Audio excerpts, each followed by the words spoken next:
How to find your top or most played songs on Spotify. Hey guys, welcome back to a new video of How to Guide. Now whenever you open up your Spotify app, you can see that there are a few topics that you can look at. Now previously Spotify had this option where you can view your most played songs through a secret trick. So the trick was to open up any playlist on your Spotify, and when you try to add in more songs to that playlist, you would see an option of the most played songs right here.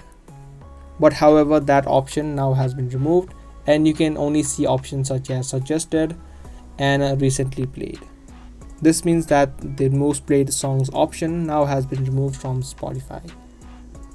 And there is no other way that you can view your most played songs other than looking at your top mixes and the recently played list. Even if you have the premium version of Spotify, they don't give you an option of viewing your most played songs or your top songs on Spotify. So that's all to this video. I hope you guys found this video helpful. If you did, be sure to subscribe and also give this video a thumbs up.